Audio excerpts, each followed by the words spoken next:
Saudações! Sejam bem-vindos a mais uma aula do estudo sistematizado da doutrina espírita, da Casa Espírita Nosso Lar. Hoje estudaremos no tomo único o módulo 9, Movimento Espírita e Unificação, roteiro 1, Movimento Espírita, Conceito e Objetivo. Nossa apostila do ESD abre o assunto tratando exatamente do conceito e do objetivo do movimento espírita.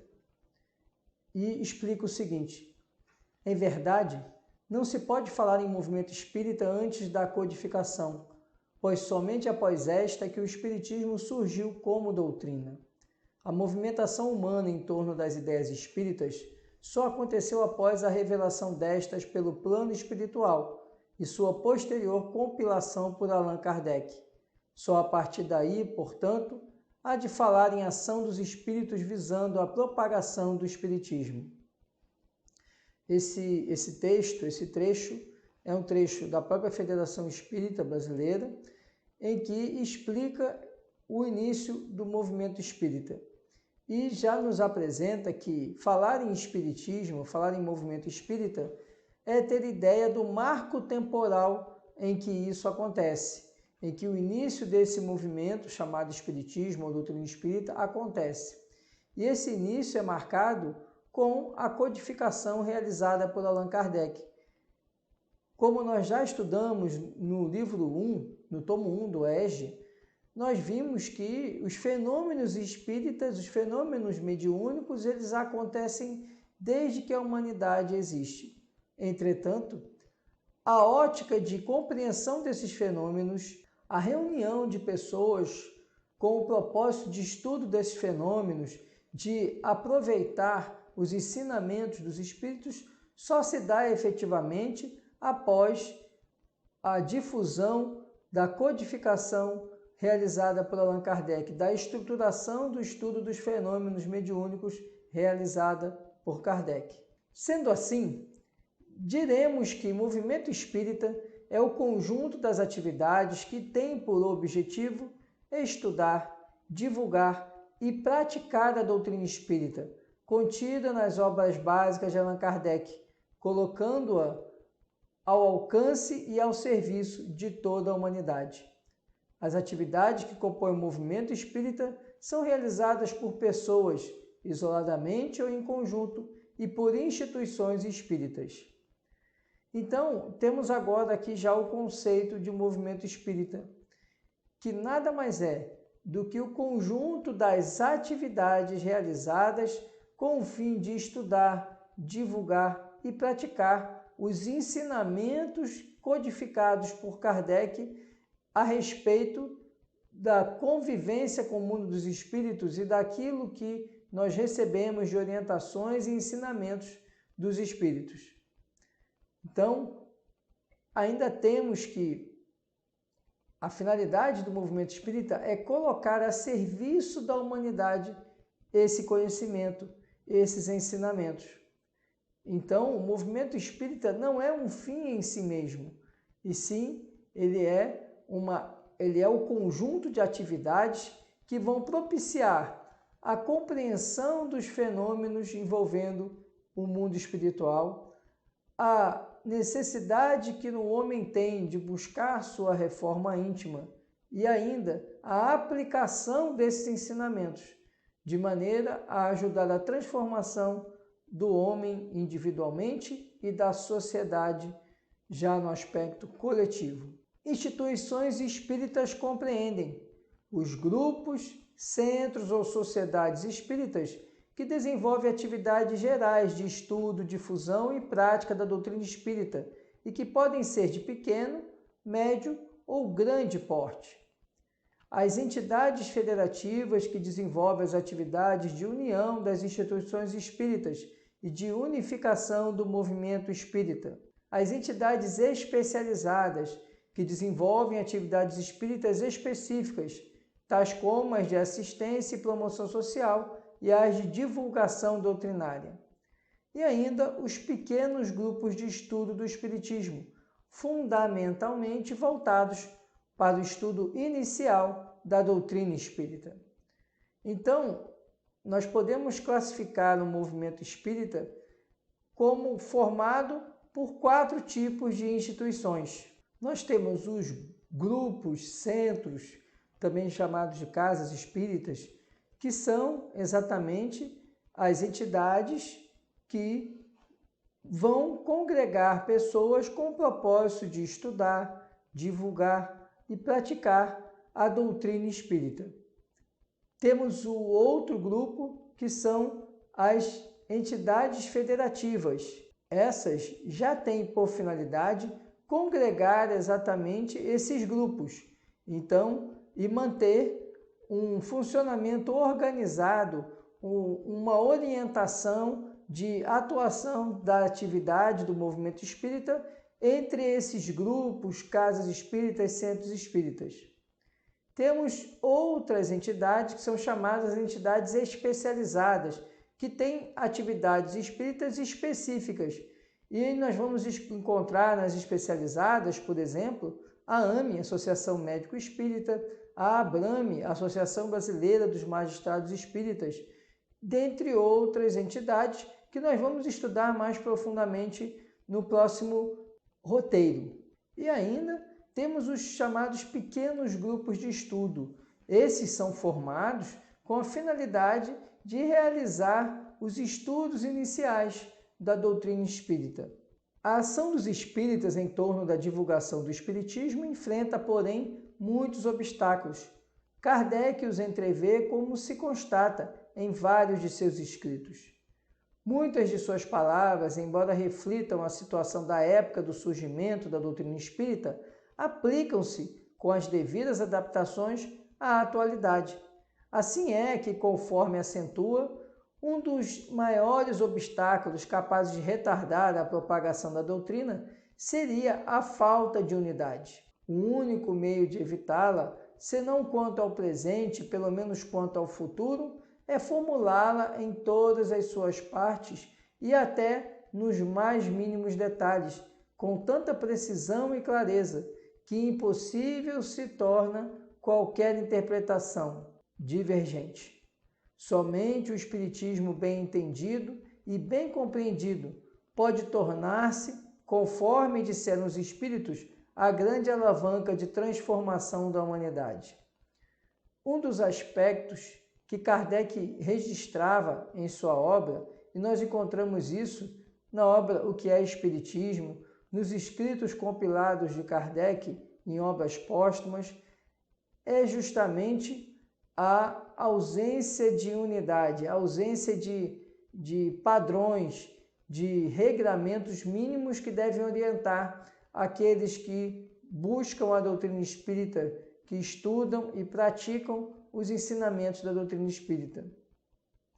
E Kardec, então, nos orienta, ele comenta que a perspectiva de futuro da doutrina espírita está exatamente nos pilares que vão fundamentar a doutrina espírita e na manutenção de padrões mínimos fundados exatamente nesses pilares. E ele deixa bem claro, e se nós refletirmos, ele tem razão nisso, que um dos obstáculos à difusão da doutrina espírita como instrumento de transformação da humanidade que Kardec projetava com a orientação dos espíritos, é justamente essa falta de unidade, a criação de estamentos, de divergências no aplicar e no compreender a doutrina espírita. Mais adiante continua: 2 elementos hão de concorrer para o progresso do espiritismo: o estabelecimento teórico da doutrina e os meios de a popularizar. O desenvolvimento cada dia maior que ela toma multiplica as nossas relações, que somente tendem a ampliar-se pelo impulso que lhe darão a nova edição de O Livro dos Espíritos e a publicidade que se fará a esse propósito. Kardec aqui ele já está comentando, ele está divulgando a nova edição do Livro dos Espíritos. Lembrar que a primeira edição ela tinha pouco mais de 500 perguntas e respostas. e só veio atingir essa marca de 1009 perguntas e respostas na segunda edição de O Livro dos Espíritos. Então, e Kardec aqui está comentando que o impulso que a doutrina espírita teve com a primeira edição vai ser ainda maior com a chegada da nova edição que ele coloca, que seria a segunda edição de O Livro dos Espíritos, que é a que tem a configuração que até hoje vemos, com 1009 perguntas e respostas. E Kardec, então, ele explica que esse parâmetro teórico da doutrina é que vai auxiliar a difusão dela. A importância de buscar as bases da doutrina, e essas bases estão fundadas exatamente nas obras de Kardec. E o estudo contínuo dessa base é que vai fortalecer a doutrina como as raízes de uma grande árvore, para que ela possa crescer, ampliar seus ramos e oferecer sombra e alimento. E a sombra aí não é a sombra de escuridão, e sim a sombra no sentido de proteger, de albergar, de dar ali uma guarida para as pessoas, de dar um suporte para as pessoas e oferecer os frutos, ou seja, o alimento que vai nutrir a alma de todo o ser humano.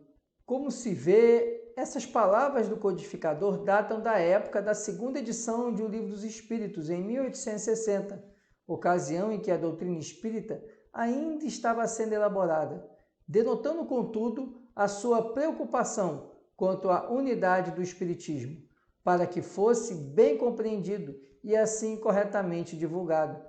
O mesmo sucede quando se reporta, por exemplo, aos cismas ou divisões que podem surgir entre os espíritas. Diz o codificador: uma questão que desde logo se apresenta é a dos cismas ou divisões, que poderão nascer no seio da doutrina. Estará preservado deles o Espiritismo? Não. Certamente porque terá, sobretudo no começo, de lutar contra as ideias pessoais, sempre absolutas, tenazes, refratárias, a se amalgamarem com as ideias dos demais, e contra a ambição dos que, a despeito de tudo, se empenham por ligar seus nomes a uma inovação qualquer, dos que criam novidades só para poderem dizer que não pensam ou agem como os outros, pois lhes sofre o amor próprio por ocuparem uma posição secundária. Se, porém, o Espiritismo não pode escapar das fraquezas humanas com as quais se tem de contar sempre, pode, todavia, neutralizar-lhes as consequências, e isto é o essencial. É de notar-se que os vários sistemas divergentes surgidos na origem do Espiritismo sobre a maneira de explicarem-se os fatos foram desaparecendo à medida que a doutrina se completou por meio da observação e de uma teoria racional. É este um fato notório, do qual se pode concluir que as últimas divergências se apagarão com a elucidação integral de todas as partes da doutrina. Mas haverá sempre os dissidentes, de ânimo prevenido e interessados, por um motivo ou outro, a constituir bando à parte. Contra a pretensão desses é que cumpre se premunam os demais. Para assegurar-se no futuro a unidade, uma condição se faz indispensável: que todas as partes do conjunto da doutrina sejam determinadas com precisão e clareza, sem que coisa alguma fique imprecisa. Para isso, procedemos de maneira que os nossos escritos não se prestem a interpretações contraditórias e cuidaremos de que assim aconteça sempre. Quando for dito peremptoriamente e sem ambiguidade que 2 e 2 são 4, ninguém poderá pretender que se quis dizer que 2 e 2 fazem 5. Consequentemente, seitas poderão formar-se ao lado da doutrina, seitas que não lhe adotem os princípios ou todos os princípios, porém não dentro da doutrina, por efeito de interpretação dos textos, como tantas se formaram sob o sentido das próprias palavras do Evangelho. É este um primeiro ponto de capital importância. Kardec, aqui nesse trecho, ele explica que sempre haverá pessoas com pensamentos divergentes. A existência de pensamentos divergentes, de comportamentos divergentes, não pode, entretanto, ser motivo de criação de segmentos dentro da doutrina espírita. A doutrina espírita ela deve ser praticada, estudada e divulgada, olhando sempre as bases do espiritismo. Tudo aquilo que estiver caminhando nas bases do espiritismo é a doutrina espírita. Entretanto, a partir do momento que pensamentos, ideias e comportamentos eles fujam dessa base, eles se afastem daquilo que Cristo ensinou e daquilo que a doutrina espírita tem como base, aí nós já não estaremos diante de uma situação que é ligada ou referenciada pela doutrina espírita. Estaremos diante de outro pensamento, de outra corrente que não é a doutrina espírita.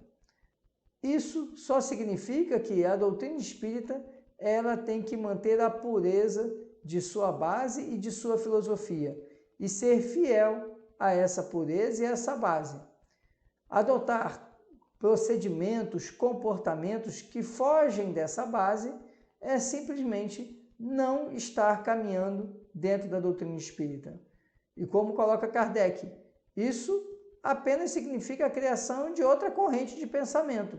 Mas essa corrente de pensamento, ela vai ter o problema de não estar apoiada na base da doutrina espírita. E, portanto, se ela não está na base da doutrina espírita, ela não pode ser considerada um movimento espírita.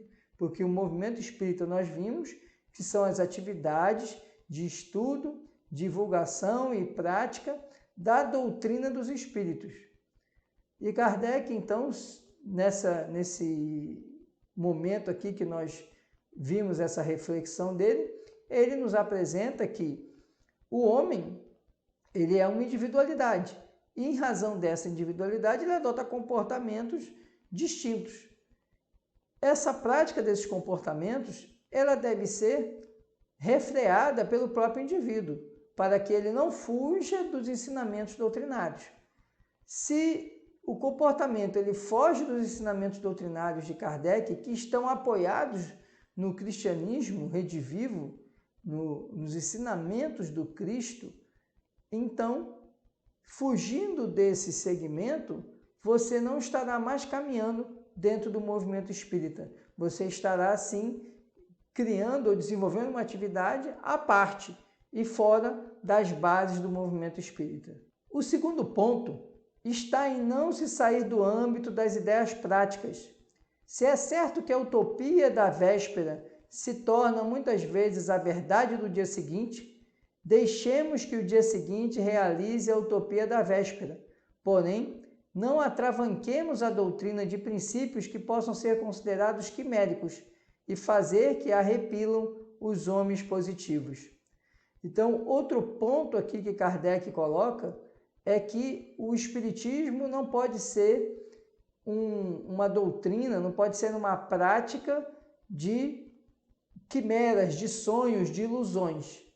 Por isso que ele fala aqui que a utopia da véspera, ela tem que ser a realidade do dia seguinte. Então ele fala, então vamos praticar a realidade do dia seguinte, significando que não devemos divagar, devemos olhar sempre a doutrina espírita pelo aspecto da sua prática, no sentido de verificar as atividades mediúnicas, os ensinamentos que estão no livro dos médiuns, aplicar os princípios de Cristo, os ensinamentos de Cristo que estão lá no Evangelho segundo o Espiritismo, aprofundar sobre a filosofia da doutrina espírita que está no livro dos Espíritos, o aspecto científico que é abordado tanto na obra A Gênese, como também o aspecto filosófico que está na obra A Gênese, a filosofia que alberga a obra O Céu e o Inferno,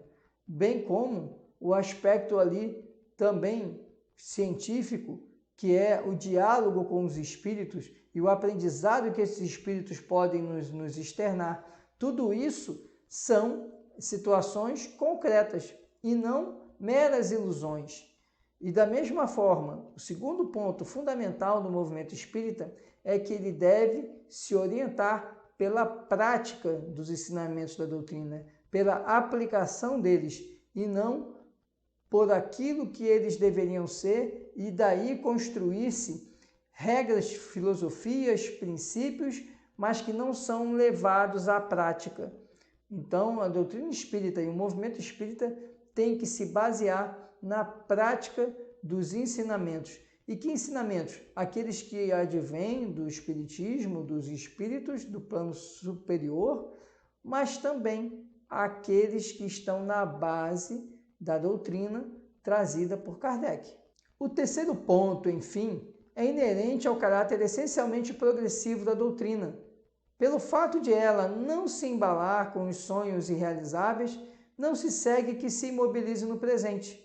Apoiada tão só nas leis da natureza, não pode variar mais do que essas leis. Mas, se uma nova lei for descoberta, tem ela que se pôr de acordo com essa lei. Não lhe cabe fechar a porta a nenhum progresso, sob pena de se suicidar. Assimilando todas as ideias reconhecidamente justas de qualquer ordem, que sejam físicas ou metafísicas, ela jamais será ultrapassada, constituindo assim uma das principais garantias de sua perpetuidade. Essas considerações do Criador, como outras que se encontram esparsas por toda a sua obra, formam um conjunto de instruções que, ao serem seguidas, darão ao movimento espírita as condições necessárias para que atinja o seu objetivo, que, como vimos, são o estudo, a prática e a divulgação da doutrina espírita, colocando-a ao alcance e a serviço da humanidade. Então, agora vemos um terceiro aspecto da doutrina espírita e do movimento espírita, que é a sua capacidade de assimilação de princípios. O que Kardec nos apresenta aqui, o que ele quer dizer é que a doutrina espírita ela é fundada em princípios. Mas esses princípios eles não são um fim em si mesmo, eles não estão congelados no tempo. Porque como a doutrina espírita ela tem um aspecto científico, esse aspecto científico ele está inerente exatamente ao progresso, à percepção de novos fenômenos, a avaliação desses fenômenos e o estudo desses fenômenos para criar aí maior suporte para a doutrina espírita. Então, um dos aspectos fundamentais da doutrina espírita é que ela é maleável, não no sentido de deturpar os princípios antigos, mas no sentido de agregar novas percepções. Mas, cuidado, essa agregação de novas percepções está ligada ao que Kardec nos ensinou, a uma análise metodológica desses novos pensamentos para avaliar se realmente, primeiro, eles não derrubam outros pilares da doutrina e, segundo, se esse novo regramento, se essa nova percepção, ela vai tornar a doutrina mais sólida, mais consistente. Então, o movimento espírita, ele tem que ter essa capacidade de avaliação de novas percepções e de compreender se essas percepções se alinham à base da doutrina espírita. Elas podem trazer algo novo, que vão acrescentar, mas elas não podem afetar e derrubar os pilares da doutrina espírita.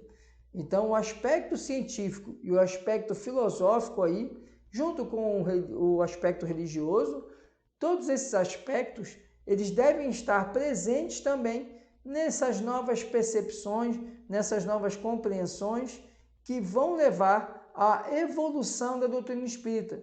Porque um dos aspectos fundamentais é que a doutrina espírita ela não é um fim em si mesmo. Ela é algo que evolui junto com a sociedade e com a humanidade. Mas observando que essa evolução ela não afeta os pilares. E quais são os pilares da doutrina espírita? A existência de um Deus único, a possibilidade da reencarnação, a questão da comunicação com os espíritos, a progressão dos espíritos, a evolução e progressão dos espíritos, a questão também do aspecto científico da doutrina, do estudo das comunicações com os espíritos.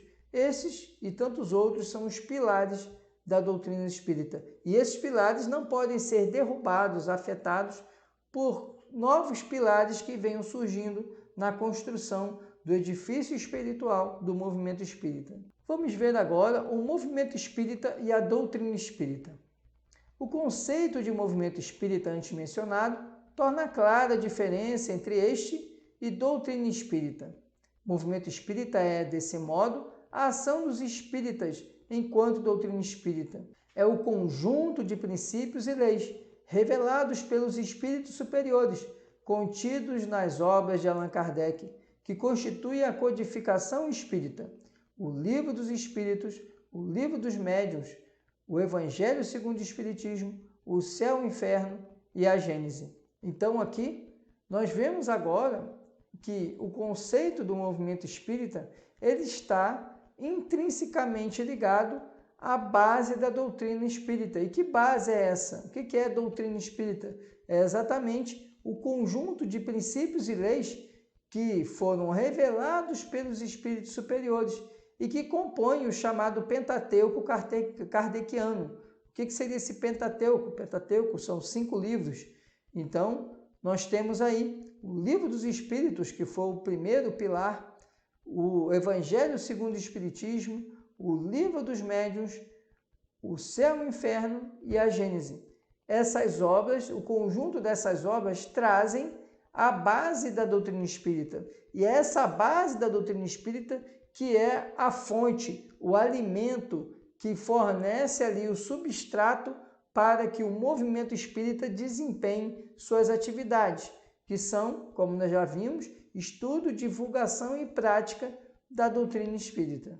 Todas as demais obras espíritas, por mais preciosas que sejam ou venham a ser, são e serão obras complementares, sem que isso diminua o extraordinário valor de muitas delas, pois a doutrina espírita é, como a definiu o próprio codificador, essencialmente progressiva.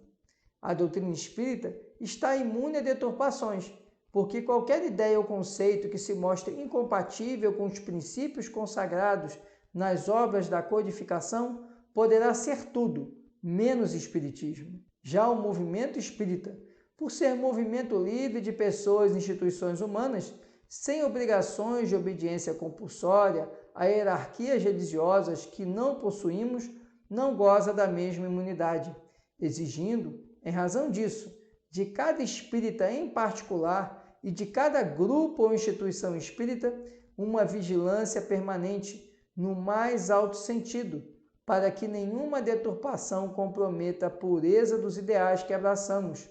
A força da doutrina espírita está em seus princípios e na sua permanente possibilidade de comprovação.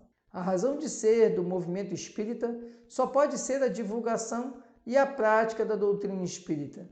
É nesse sentido que todas as potencialidades dos espíritas devem ser canalizadas para a difusão e a vivência do Evangelho redivivo, à luz da imortalidade e da reencarnação, da justiça perfeita e do inesgotável amor divino.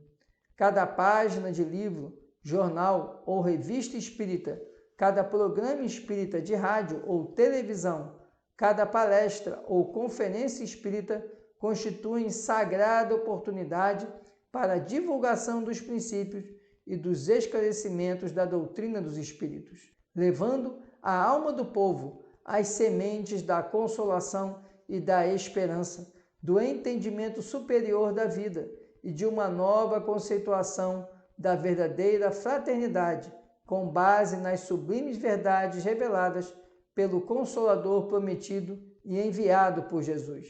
Nesse trecho agora, nós vemos inicialmente que a base da doutrina espírita são as obras de Kardec.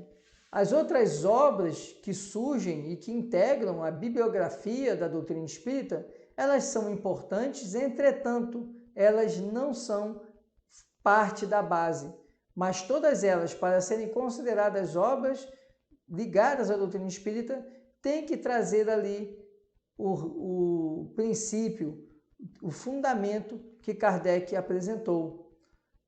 Todas essas obras são importantes, não temos como afastar a importância dos livros, por exemplo, de Leon Denis, da obra psicográfica de Chico Xavier e tantos outros que escreveram e escrevem sobre a doutrina espírita, Divaldo Franco, mas temos que entender que a base da doutrina são as obras de Kardec.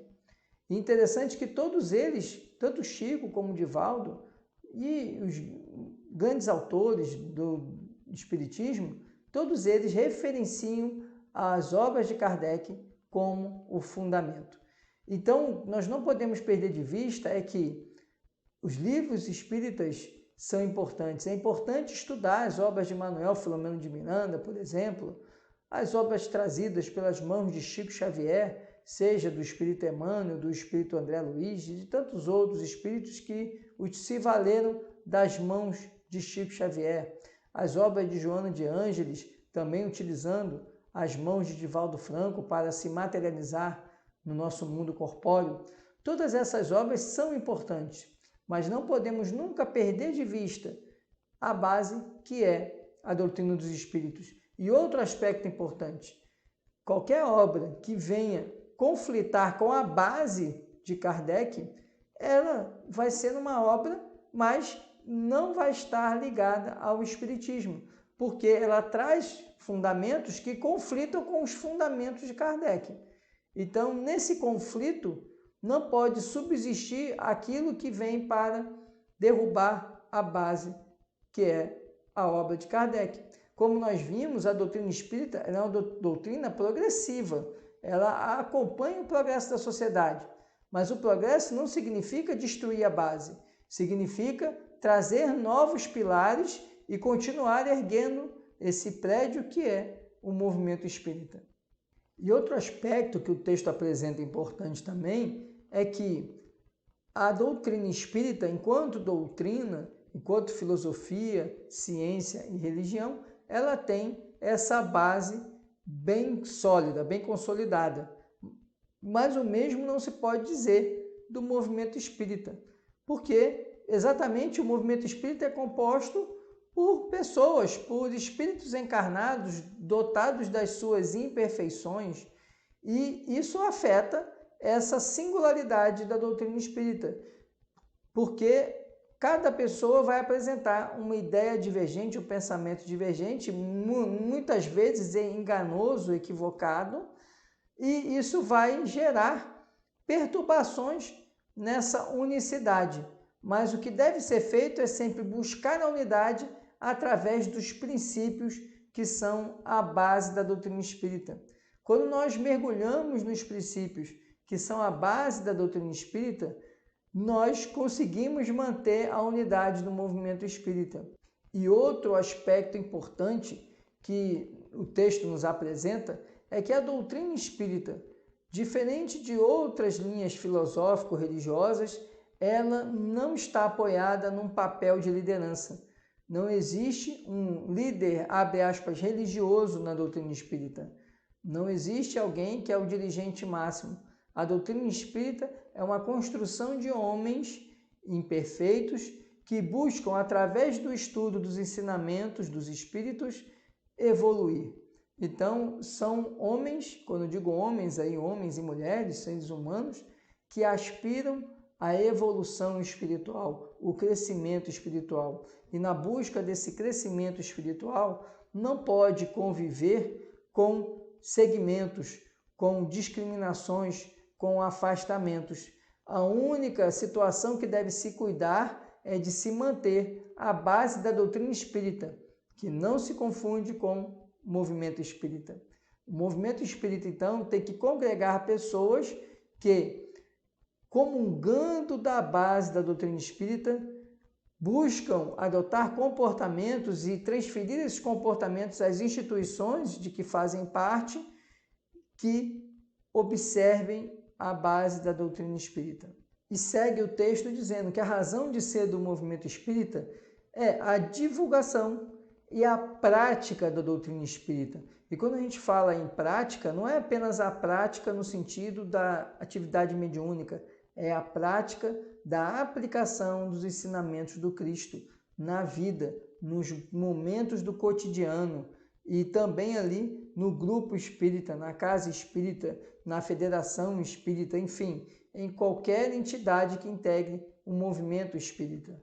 E essas atividades, toda atividade realizada de palestra, o livro, qualquer evento de divulgação deve trazer como maior objetivo difundir as bases da doutrina espírita, que estão lá assentadas nas obras de Kardec.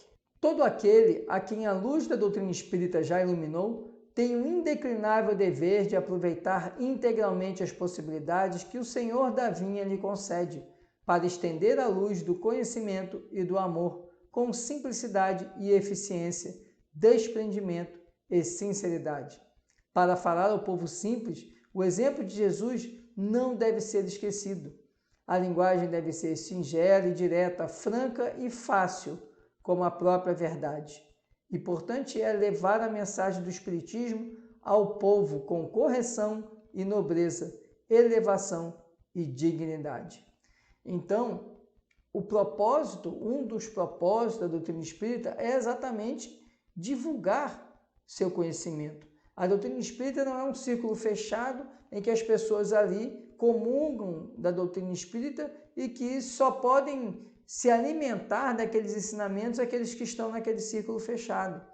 Ela deve ser franqueada, ela deve ser oportunizada a todos que desejarem conhecer, compreender a doutrina dos espíritos. Para isso, aqueles que trabalham no movimento espírita devem se valer dos meios que possibilitem a melhor compreensão, o uso de uma linguagem mais simples, o acesso gratuito, por exemplo, sem nenhum ônus, sem nenhum custo, às casas espíritas, o livre acesso à atividade das casas espíritas, às atividades de evangelização, à atividade de palestra doutrinária, para que as pessoas possam justamente compreender o Espiritismo e trazer para suas vidas aqueles ensinamentos que vão favorecer a evolução individual. Assim como exorta Emmanuel, que não devemos especificar os deveres do espiritista cristão, porque palavra alguma poderá superar a exemplificação do Cristo, que todo discípulo deve tomar como roteiro de sua vida. Por isso, os agrupamentos espiritistas necessitam entender que o seu aparelhamento não pode ser análogo ao das associações propriamente humanas. Então aqui vem outra advertência a respeito do movimento espírita. O movimento espírita não pode adotar práticas exclusivas, no sentido de excluir as pessoas ao movimento espírita, excluir as pessoas às atividades, às entidades ligadas ao movimento espírita. Porque aí nós estaremos fazendo o que outros agrupamentos fazem, de repelir aqueles que não se enquadram no sentido de práticas naquele agrupamento. Então, só aceitar, se a doutrina espírita fizer isso, só vai, por exemplo, aceitar pessoas que se confessem espíritas. E, na verdade, não existe isso. Na verdade, todo aquele, ainda que professe outro pensamento religioso, ele é muito bem-vindo à casa espírita. Todo aquele, independente da sua condição financeira, de credo, religião, orientação sexual, o que seja, ele deve ser amplamente acolhido na casa espírita. Porque, senão, a doutrina espírita vai passar a adotar comportamentos que são práticas de outros agrupamentos humanos, que segmentam, discriminam, afastam e deixam de compreender que a casa espírita é, antes de tudo, o ambiente do Cristo. Então, Emmanuel ilustra muito bem, dizendo que o meio de nós compreendermos o que é o espiritismo cristão, o que é ser espírita cristão, é exatamente exemplificar as atitudes do Cristo. E que todos nós devemos tomar as atitudes do Cristo como exemplo da atividade espírita. Um grêmio espírita cristão deve ter, mais que tudo, a característica familiar, onde o amor e a simplicidade figurem na manifestação de todos os sentimentos.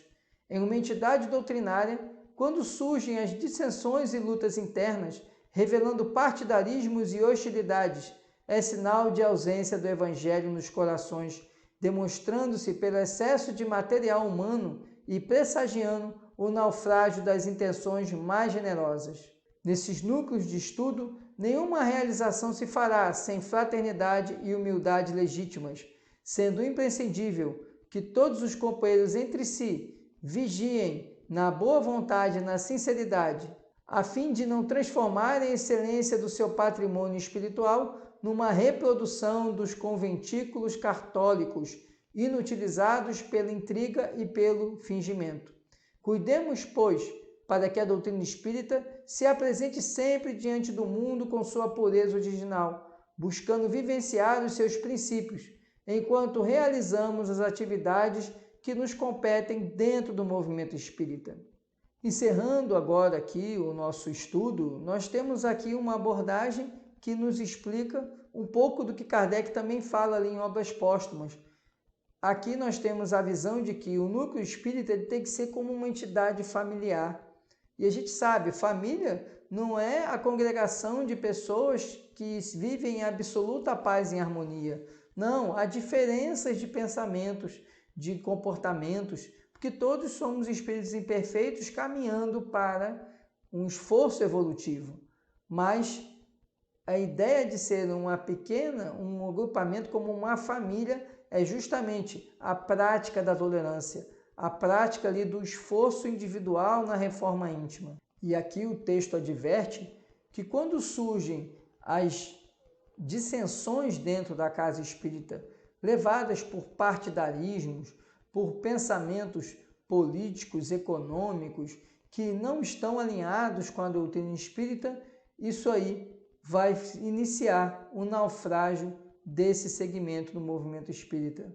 E, portanto, a base de qualquer entidade do movimento espírita, seja a casa espírita, seja uma federação, seja uma entidade especializada, seja um pequeno grupo de estudo, será sempre a fraternidade e a humildade, porque observando essa base da fraternidade e da humildade, nós estaremos diante do Espiritismo em sua essência.